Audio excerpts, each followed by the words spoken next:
I'm Captain Dale Dye. Welcome to Conquerors. In 1805, Napoleon Bonaparte's tactics of speed and surprise enabled his Grand Army to march over 700 miles and crush the two largest armies in Europe.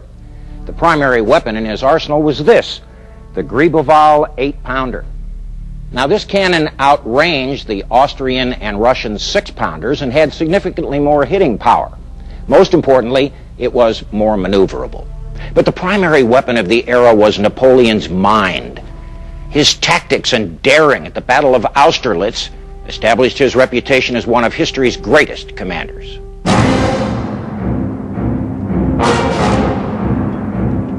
(2 de dezembro de 1805, Napoleão Bonaparte, imperador da França, observava um campo amortalhado pela neblina. Seus soldados estavam prestes a enfrentar as forças da Áustria e da Rússia, perto da aldeia de Austerlitz. 200.000 homens lutariam na mais notável batalha da carreira épica de Napoleão. Aqui ele armaria uma grande armadilha e obteria sua maior vitória. Quando o sol irrompeu por entre as nuvens, revelando baionetas reluzentes, chegara o momento de glória de Napoleão. If someone were to ask me, what one battle in history should I study to learn about military brilliance, about how to lead men, Austerlitz would be the battle I would choose. I mean, it's really impossible to understate how enormous Napoleon becomes in the minds of the generals that will follow him. He exerts a tremendous influence on the American Civil War. Every American general sees in himself that he wants to be the next Napoleon. A ascensão militar de Napoleão e suas incríveis vitórias fizeram-no uma lenda, como seus heróis Alexandre e César. Em dezembro de 1799, graças às suas habilidades táticas e de liderança, ele se tornou governante da França.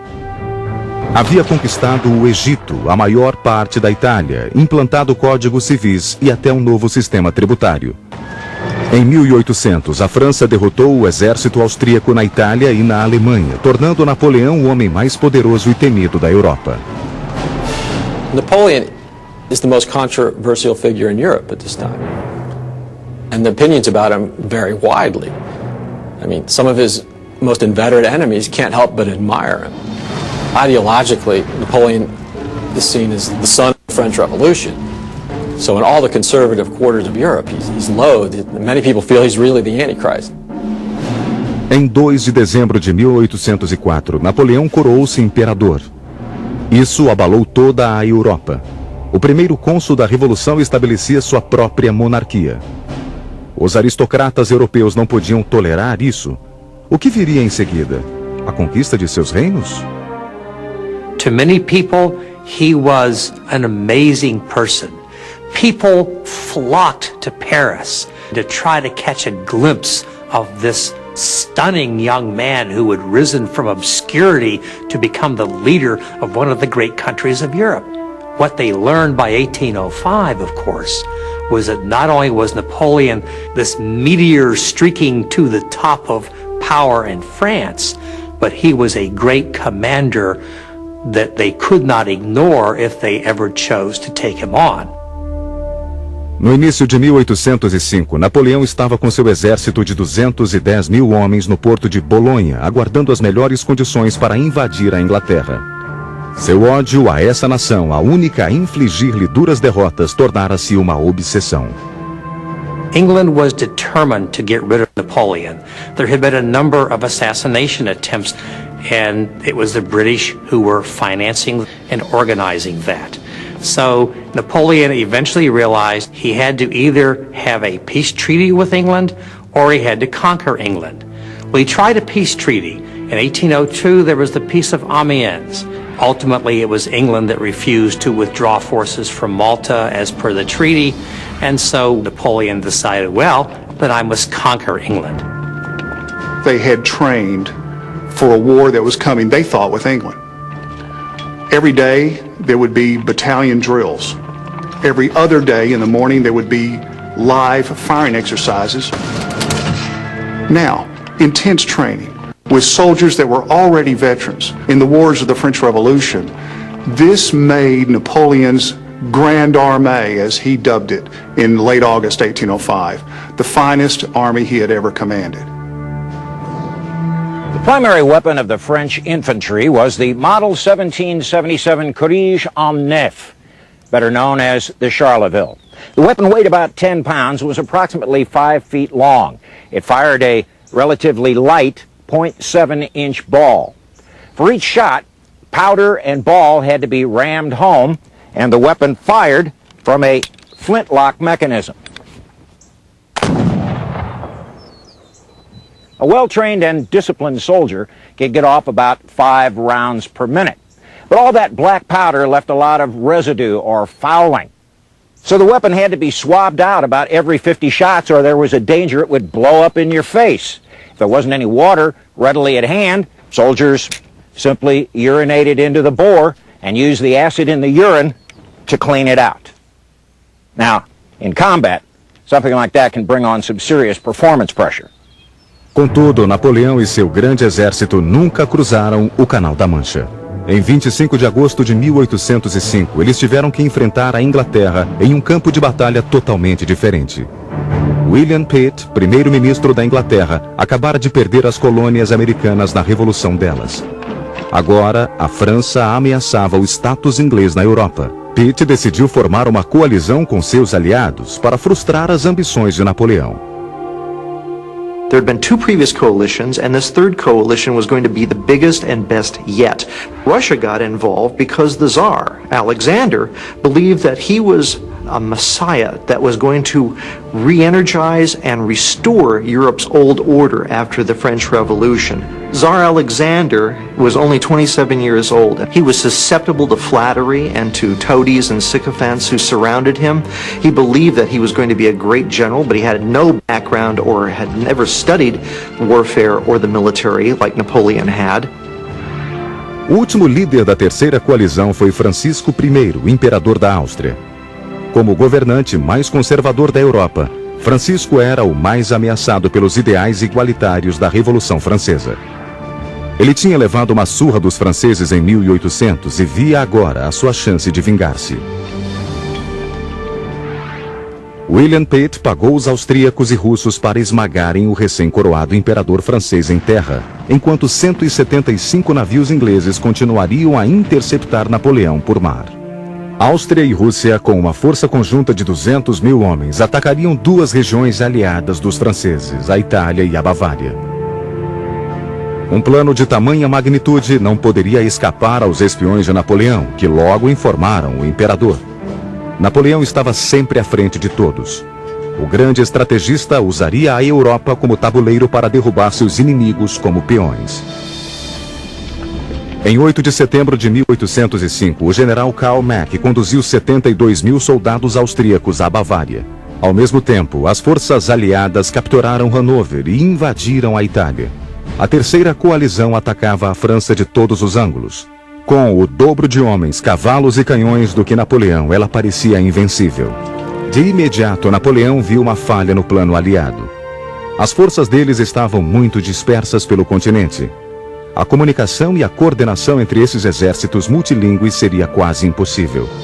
Movendo-se rapidamente do seu acampamento na costa, ele poderia atacar os austríacos antes mesmo que os russos chegassem. He turns his army around and marches it straight east. Unbelievably in complete secrecy. He seals borders, he shuts down newspapers, he sends out bulletins about how wonderful things are on the coast. He leaves some soldiers there to give the impression that he's there. In 40 days, he manages to march all the way across to the front where the Austrians and the Russians are beginning to put their groups together. It's an amazing thing. No one had ever done anything like it. Essa rapidez foi possível porque Napoleão reorganizara o seu exército. Ao invés de uma força maciça, ele criou 7 corpos.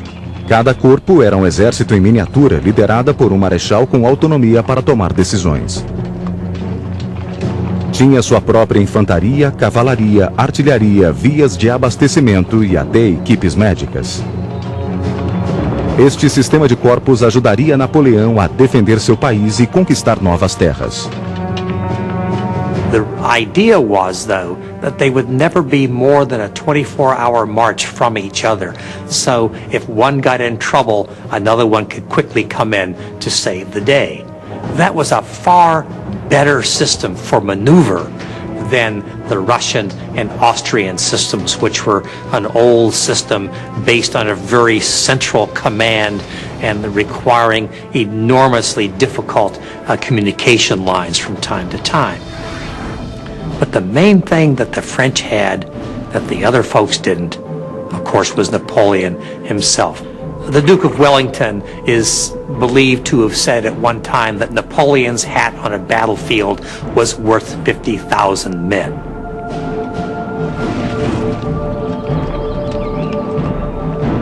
Em menos de 6 semanas, os corpos franceses alcançaram o rio Danúbio, apanhando o exército austríaco de surpresa.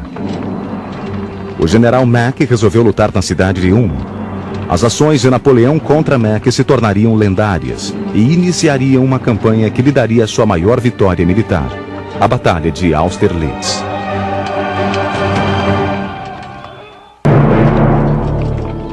Agosto de 1805.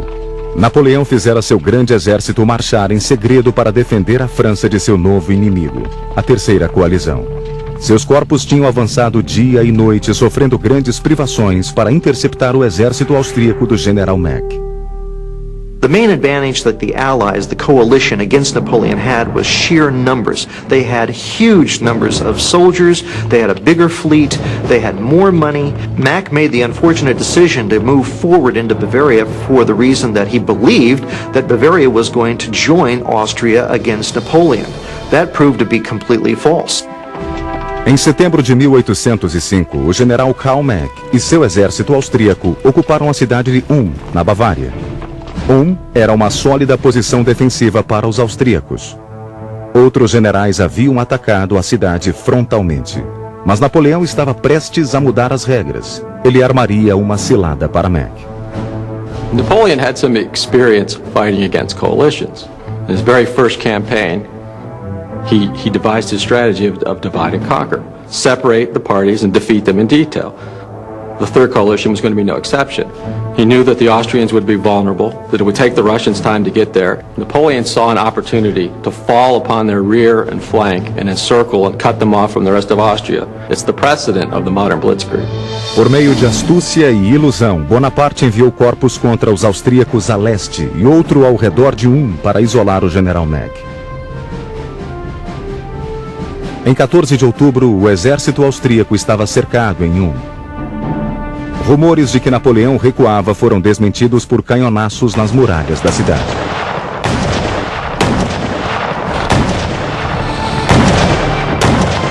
As a formerly trained artillery officer, Napoleon tended to make cannon the backbone of his tactics. Now, French artillery was generally employed in massed batteries, which means they could be used to soften up an enemy formation prior to musket volleys or a bayonet charge or a cavalry charge. Intense gun crew training allowed Napoleon's batteries to maneuver at high speed, which means that they could be used to reinforce a weak point in a defensive line or to hammer a hole in an enemy formation. Now, French artillery was generally classified as 4-pounder, 6-pounder, 8-pounder, or 12-pounder, depending on the size of the projectile that it fired.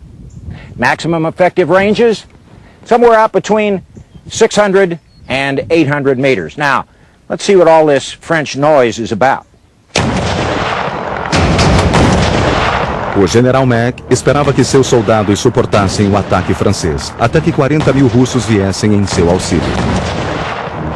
Incrivelmente, a Terceira Coalizão cometera um erro cronológico fatal. No início do século XIX, a Rússia ainda usava o calendário juliano, cujas datas eram 12 dias posteriores às do calendário gregoriano europeu.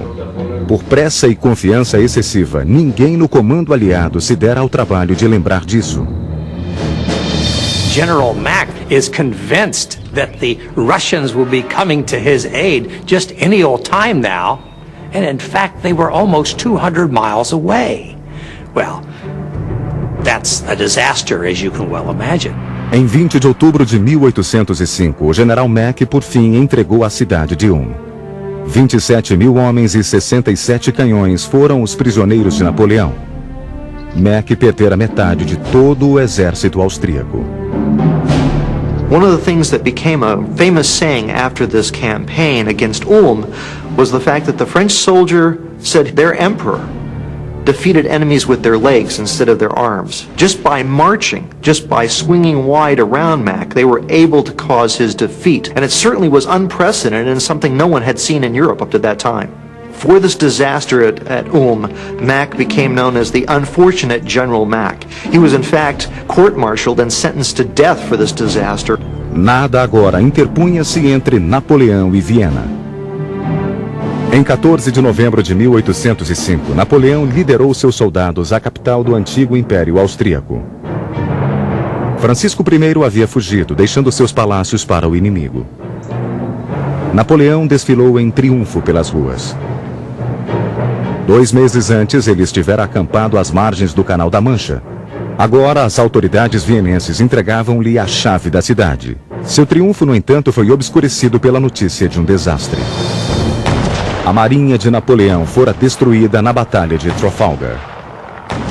No longer could he easily go to North Africa, no longer could he go to the Middle East, no longer could he go to his colonies in North America without encountering the British fleet. All ideas of invading England were off the table, and what that meant was he looked eastward in the same way that Hitler did. Napoleão ordenou que suas tropas avançassem Europa adentro, onde as forças da coalizão estavam acampadas, fora da cidade morávia de Austerlitz. Seria um passo perigoso. Após várias semanas acampado, o grande exército começou a se perguntar se havia caído em uma cilada. Com o inverno se aproximando, a conquista da Áustria talvez fosse a ruína de Napoleão. It had been terrible for more than a month. The army had suffered horribly from straggling, the men were hungry, and the numbers continued to shrink daily. O exército francês estava cercado de inimigos. As forças da coalizão estavam ao norte, e reforços austríacos vindos da Itália ao sul eram aguardados. Despite the terrific victory at Ulm, Napoleon was not in the best of situations. He needed a battle. He needed to defeat the Russians and what remained of the Austrians, and he needed a conclusion to this campaign. And there's also the matter of his image. If he leaves now without another great victory, then people are going to say, well, okay, he surprised General Mack at Ulm. Mack was a fool to allow that to happen. But when he was faced with the main Austrian and Russian forces, he turned tail and ran. And some people might say that Napoleon was taking a big gamble by staying and fighting the Allied forces. I don't think so. Napoleon's best option was to stay and fight, to seek one victory that would force a lasting peace. Napoleão continuou levando seus homens cada vez mais para dentro do território inimigo. Em 20 de novembro, em Hausnitz, 2 divisões da cavalaria francesa foram surpreendidas pelo ataque de 6.000 cavaleiros russos. These mounted Russian cuirassiers carried a vicious 32-inch straight thrusting saber known as a palash. It had a fuller that ran the entire length of the blade. That made it lighter and gave the blood somewhere to run. These Russian cavalry were also armed with a brace of flintlock pistols like this one for when times got bad. And they did. The Russians initially slashed through the French line, capturing an eagle and a standard, which was immediately delivered to an ecstatic Tsar. Contudo, após o afrouxamento inicial, os franceses detiveram a cavalaria russa graças à sua superioridade na esgrima. Os franceses eram muito menos numerosos, mas seus ataques disciplinados rechaçaram os russos. Foi uma vitória menor, porém importante para Napoleão. One of the examples of how Tsar Alexander was really out of touch with reality was the Battle of Rausnitz. What they saw was a tremendous victory with a captured eagle, and they couldn't wait to fight Napoleon because they were convinced that they were going to inflict the same sort of defeat on him at Austerlitz, when the reality was they'd lost at Rausnitz. Em 22 de novembro de 1805, os exércitos russo e austríaco por fim reuniram-se em uma força única de 90 mil soldados, sob o comando do general Mikhail Kutuzov. Kutuzov was a legendary character in the Russian army. He had survived 2 head wounds, one of which a German doctor, upon seeing the scars, pronounced him a dead man. He knew how to present himself in such a way that he was beloved by the common soldier. Yet at the same time, he led a totally decadent, aristocratic sort of lifestyle. He would travel on campaign with immense amounts of baggage, including an extensive amount of French champagne, and always traveled with several women of lesser virtue. The Tsar described him, quote, as a hatcher of intrigues and an immoral and thoroughly dangerous character. A maioria dos generais veteranos teria recuado perante uma força de 90 mil homens. Mas Napoleão jamais recuaria. Decidiu atrair os aliados ao combate em território escolhido por ele. Napoleão usaria a ilusão para destruí-los. Ele olhou para seus homens e pensou: mais uma batalha. Napoleon had chased the Allies as far as he could without the danger of being surrounded and cut off from his supply lines. So he called a halt east of the Allied positions near a town called Brno and had his troops prepare for battle. The local inhabitants were afraid that everything they owned would be devastated in the clash of 2 massive armies. So they sent a contingent of women to seek an audience with Napoleon and beg for mercy. They brought gifts of milk and food, but Napoleon's only appetite was for battle.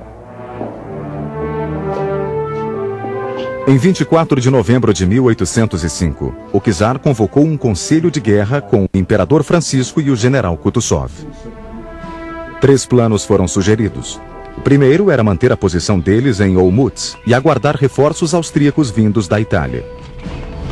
O segundo era recuar para leste, atraindo os franceses atrás deles. A última opção era atacar um aparentemente frágil Napoleão. O general Kutuzov declarou que as provisões escasseavam e que se ficassem, passariam fome. Se recuassem, obteriam provisões, mas os franceses encontrariam a zona rural despojada e pereceriam no inverno fatal do leste europeu. Era a melhor opção, mas Kutuzov não estava no comando. The problem that Kutuzov has, of course, is that he answers to the Tsar of Russia, Alexander. Alexander sees himself as a great leader also. And not surprisingly, if Alexander and Kutuzov don't agree, guess who wins? O czar Alexandre queria atacar. Queria glória. Eles eram mais numerosos que Napoleão. Era a chance deles para a fama. O plano aliado seria direcionar o exército francês para a direita, de volta ao rio Danúbio. Porém, essa coalizão desorganizada só conseguiu executar sua estratégia 4 dias depois. Isso deu a Napoleão tempo para obter reforços e implementar seu próprio plano magistral. And he set about in a series of what we would now call psychological operations to entice the Allies into attacking him, which was precisely what Napoleon needed. One of the things that you never do in military science is to give up a strong position voluntarily, and yet that's exactly what Napoleon was going to do. The area of Austerlitz is dominated by the heights called Pratzen, and he gave up that position to show that he was vulnerable. Os aliados morderam a isca e foram para as colinas Pratzen, no flanco direito de Napoleão. Secretamente, Napoleão fez 2 corpos marcharem de Viena. Estava decidido a lutar essa batalha sob os seus termos. Ele calculara a distância e velocidade de seus reforços de modo a chegarem quando precisasse. Certainly he knew the relative strengths of his army and those of the enemy. He took the time to reconnoiter the ground over which he would fight. And he went to lengths to try to find out the psychological makeup, if you will, of his adversaries. The Russians at one point send an emissary to Napoleon. And this emissary is some young fellow who's full of himself, and he lectures Napoleon on the politics of Europe and on how terrible Napoleon is and the French Revolution and so forth. Napoleon is livid, but he keeps his cool. He sits there and he takes it. This guy goes back and reports, Napoleon is toast. You know, this guy listened to me. He has no faith in his own army anymore. He's on the outs. We can crush Napoleon if only we take action. A Batalha de Austerlitz não seria apenas conflito militar, mas também cultural. These armies really did embody the societies from which they came. The Russian society was one of the cruelest and most autocratic societies on the planet. And the Russian army was composed of serfs who were virtually slaves. Well, the Russians were famous for their tremendous, stolid defense. Napoleon said of them, it wasn't enough to kill a Russian soldier. You had to also go up and knock him over. The Austrian army was organized in a way where there was a great deal of dependence on communication between various units and a central commander, a commander who might be far to the rear or far to one flank or the other, and it was a very difficult kind of army to maneuver. And to beat Napoleon, you had to be able to maneuver and maneuver quickly. Uma vantagem tática do exército francês era que ele contava com escaramuçadores, soldados que iam à frente da vanguarda e agiam como atiradores. Well, if you have soldiers who are patriotic and can be trusted and are motivated, they'll go out and do this sort of duty quite well. They'll show initiative. But on the other hand, if you have an aristocratic army where the soldiers are often there against their will, well, the officers don't trust them to go out on their own and do any fighting. So the French army has a huge advantage. So the French Revolutionary Army becomes a model for society of being meritocratic, inclusive, egalitarian. And that's why, at least in its initial phases, it was so shocking and devastating. Em uma noite fria antes da batalha, Napoleão cavalgou entre seus soldados. Era a véspera do primeiro aniversário de sua coroação como imperador da França. One of the grenadiers of the line regiments takes up a torch, lights it to be his escort to show him the way. Well, that's taken up by another, which is taken up by another, which is taken up by other groups until there are thousands of these torches lit as the emperor makes his way along the lines to the cries of Vive l'Empereur. And until you get this incredible scene of the army being around this beloved general. What's the incredible thing about that story is how that is misinterpreted on the Allied side. Is that even though they see all these torches, even though they hear all this noise, they misinterpret this to meaning that the French army is retreating. Napoleão ficou comovido com esse espetáculo, ao qual chamou de a maior noite da minha vida.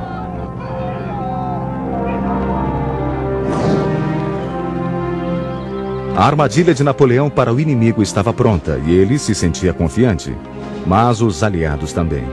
Em 24 horas, a Batalha dos Três Imperadores estaria concluída e um dos impérios aniquilado. Em 2 de dezembro de 1805, ambos os exércitos despertaram em meio à grande neblina que cobria o campo. Napoleão previra que essa neblina cobriria suas tropas auxiliando suas táticas de surpresa. Até então apostara e ganhara. A Batalha de Austerlitz cobriria um raio de 12 quilômetros, englobando muitas aldeias, riachos, igrejas e um viveiro de fazões. Hoje dizem que os muros do viveiro indicam os locais onde Napoleão posicionou seus canhões voltados para os aliados nas colinas Pratzen. Napoleão tinha olho bom para terrenos. Ele escolhera este local para executar o seu plano de batalha mais ousado. Não só tentaria controlar as ações de seus homens, mas também as dos seus oponentes. Napoleão posicionou seu exército em 3 áreas. O norte, na colina Santon, tinha de ser defendido a todo custo pelo 5º Corpo do Marechal Lannes e pelo 1º do Marechal Bernadotte. Ao centro, o Marechal Soult ocultou seus soldados da vista dos aliados, pronto para retomar as colinas Pratzen. A guarda imperial francesa ficaria de reserva na neblina. Ao sul, o general Langrand tinha apenas 12 mil soldados entre as aldeias de Telnitz e Sokolnitz. Com esse flanco direito frágil, Napoleão pretendia atrair os aliados à sua armadilha. Confusão e desorganização continuaram a perturbar os aliados. A densa neblina envolveu-os pela manhã ao tomarem suas posições em meio ao caos. Do seu posto de comando nas colinas Pratzen, o czar, ansioso pela vitória, ordenou a descida dos aliados rumo ao frágil flanco direito de Napoleão. Eles haviam mordido a isca. Às 6 da manhã, uma guarda austríaca de 5 mil homens atacou a aldeia de Telnitz. Enquanto marchavam pela neblina, os franceses abriram fogo com seus mosquetes Charleville.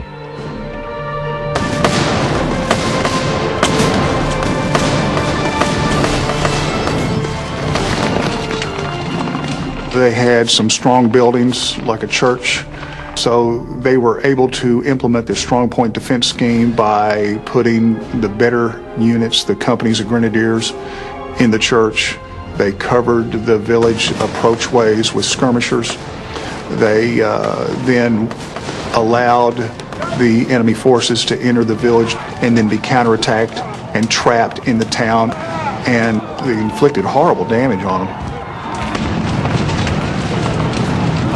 Após uma hora, os franceses expulsaram os austríacos. Embora bem menos numerosos, os franceses mantiveram sua posição, acertando os austríacos com grande destreza. Então, 14 esquadrões de cavalaria aliada irromperam pela aldeia.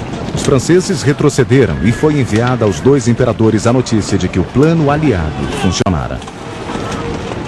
Those people who were unable to escape just before the battle in these villages like Telfnitz and Solkonitz are suddenly in the middle of a battle where they could be killed by cannonballs, by fire. Men are charging into their homes during the battle, and afterwards their homes are filled by dead and wounded. It was a miserable, horrible situation. Mas a confusão reinava nas fileiras aliadas. Mapas ainda eram abertos e havia instruções a serem traduzidas. Divisões austríacas chegavam lentamente à aldeia de Sokolnitz. O celeiro gigante foi duramente disputado. A esta altura, os aliados pareciam levar vantagem.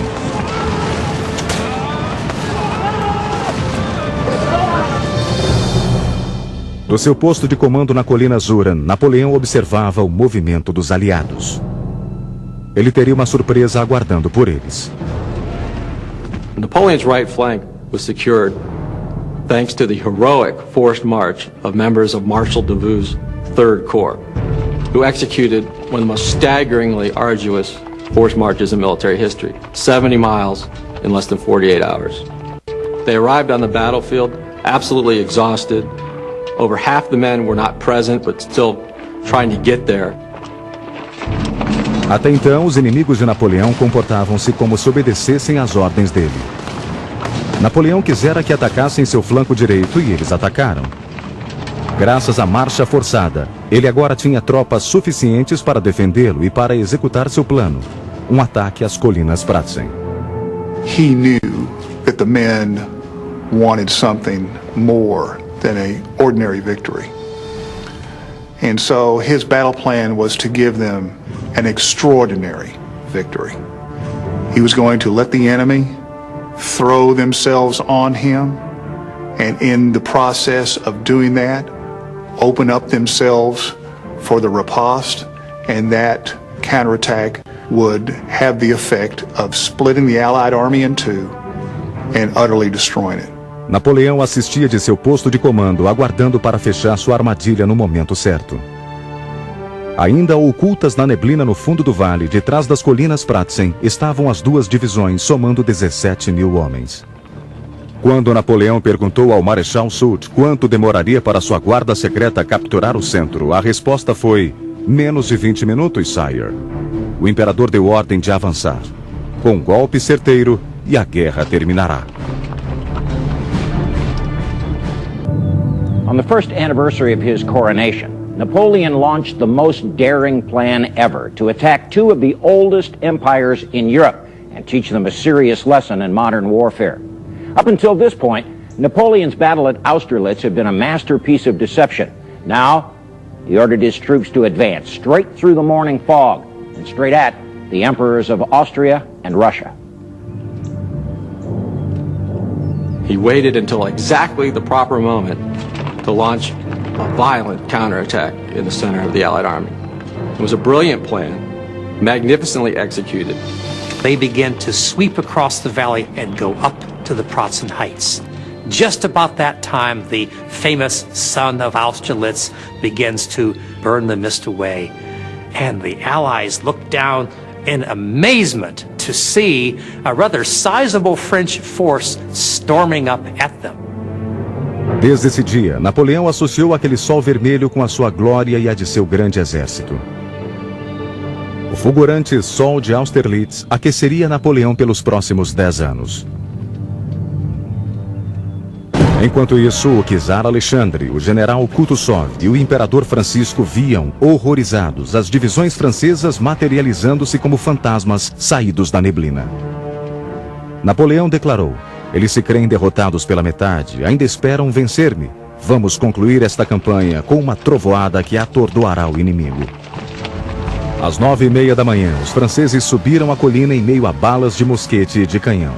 A 100 metros dos aliados, abriram fogo, demolindo o centro da posição aliada. Às 10 horas, os franceses haviam retomado todos os baluartes aliados. A última esperança de vitória da terceira coalizão era enviar o seu esquadrão de elite, a Guarda Imperial Russa. Às 13 horas, 3.000 veteranos russos romperam a vanguarda francesa com um formidável ataque de baionetas. The typical bayonet of the Napoleonic era was a triangular sectioned piece of steel about 15 inches long. It was fitted to the end of the bayonet via a right-angled slot with a locking ring. Now, while the bayonet charge was a proud tradition, it took an extremely well-disciplined and highly trained soldier to make a run at a line of muskets armed only with a bayonet. In fact, the bayonet charge was most effective when it was used against an enemy that was already beaten, an enemy that would just turn and run. Ah! Of course, when two soldiers actually did meet at bayonet point on the battlefield, all of that textbook move and fancy footwork went right out the window. It was stab, slash, jab, smash, gouge, rip, anything that'd keep you alive for the next 30 seconds. Um ataque da cavalaria russa aproveitou-se dessa brecha, fazendo os franceses recuarem das colinas Pratzen. Napoleão convocou então uma divisão extra, a cavalaria mameluca. The Mamelukes were almost a living souvenir of Napoleon's famous expedition to Egypt. And they were most noted for their famed weapon, which was a curved sword known as the scimitar. They were the most vicious and effective fighters on horseback that one could possibly imagine. In the course of their action, they utterly demolished one squadron of the Tsar's finest horsemen. There's even one story about a trooper named Mustafa that cut off the head of a standard bearer of the 3rd Squadron of the Chevalier Guards. Took the color, and for that was given the Légion d'honneur. Por 15 minutos, a fumaça ocultou a luta das vistas dos 3 imperadores. Quando a fumaça se dissipou, os granadeiros franceses e os mamelucos haviam massacrado os russos. Napoleão recebeu um estandarte de volta e 1.000 prisioneiros, incluindo um príncipe. O centro dos aliados foi destruído. Os soldados do Marechal Soult voltaram-se para o sul para virar o flanco esquerdo dos aliados. Suddenly, they find themselves with the French in the center on the Pratzen Heights. The right flank of Napoleon is over here, and the Austrians are caught in the middle. It's a hammer against an anvil, and the Austrian army is absolutely decimated. Com a aproximação dos franceses, o combate corpo a corpo recomeçou. Baionetas estripavam, mãos decepadas voavam para a indignação dos franceses. Eles pararam de fazer prisioneiros e puseram-se a chacinar unidades inteiras de russos, levando suas roupas e botas. Os franceses avançaram, bloqueando a retirada dos exaustos aliados. O meio mais rápido de escapar do perigo era cruzando um lago congelado. Napoleão observava de uma pequena capela quando o caos teve início. The Russian and Austrian retreat over the frozen lake is another one of those sort of propaganda myth moments of the battle. When you read many of the French accounts, well, you have 5,000, 6,000, 7,000 guys falling through the ice in this dramatic moment. One particular source, I believe he's Austrian, says that soon after the battle those ponds were drained and there was only 2 bodies found. So here on the one hand you have this legend of the ponds where these thousands of fleeing soldiers are finding their icy death, and on the other extreme there's only 2 bodies to be found. Certainly the truth lies somewhere in between. Às 17 horas, a Batalha de Austerlitz teve fim. 15.000 soldados aliados morreram e 12.000 foram aprisionados. Apenas 1.300 franceses perderam a vida. O czar insistira em lutar essa batalha. Se tivesse seguido o conselho de Kutuzov, o destino da Terceira Coalizão e de Napoleão teria sido diferente. The sheer disparity in casualties is certainly a strong argument for how brilliant Napoleon's plans was. But also, one of the most important things is the number of flags that were captured from the enemy and the number of cannons. Remember that these were aristocratic armies. Honor was everything. And for an infantry regiment or a cavalry regiment, their flag, their standard, was an enormous symbol. It was an absolute disgrace to lose it. Napoleon, the first thing he wanted to know after battle wasn't how many did we kill, but how many flags have we got, how many cannons have we captured. That's how he knew how badly beaten the enemy was. Em Austerlitz, Napoleão capturou 183 canhões e 45 estandartes. À tarde, um Napoleão exausto retirou-se para o velho correio e aguardou a rendição dos aliados. Enquanto isso, nas adegas, seus soldados quebravam os barris e comemoravam sua vitória regados de vinho. Em 4 de dezembro de 1805, o imperador Francisco pediu a paz. Uma batalha ocorreu hoje, escreveu ele à sua esposa, mas o resultado não foi muito bom. Assinou-se um armistício no Château Austerlitz, outrora uma base dos imperadores aliados. Austria was humiliated by their defeat. They were forced to give up virtually all of the territory that they controlled in northern Italy and all of the territory that they controlled in southern Germany. And indeed, the old Holy Roman Empire, as it was known, was pretty much over as a result of the Battle of Austerlitz.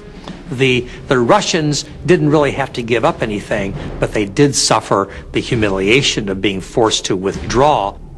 Hoje, o campo de batalha fica na República Tcheca e é conhecido como Islakov-Uberna.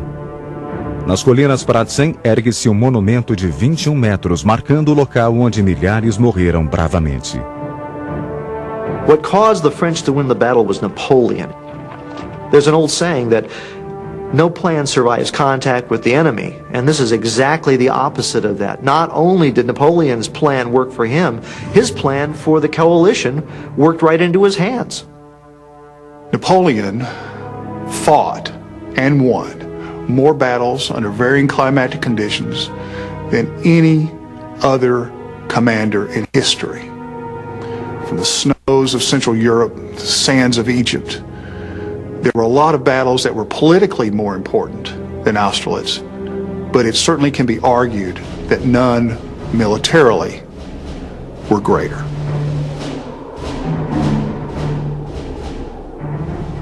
Napoleon had conquered Austria and regained Italy. His battle plan at Austerlitz had elevated his legend to new heights. He was never more admired or feared. Napoleon had seemingly risked everything and yet won his greatest victory. It would be the defining moment in an otherwise unequaled military career. I'm Captain Dale Dye. Thanks for watching Conquerors.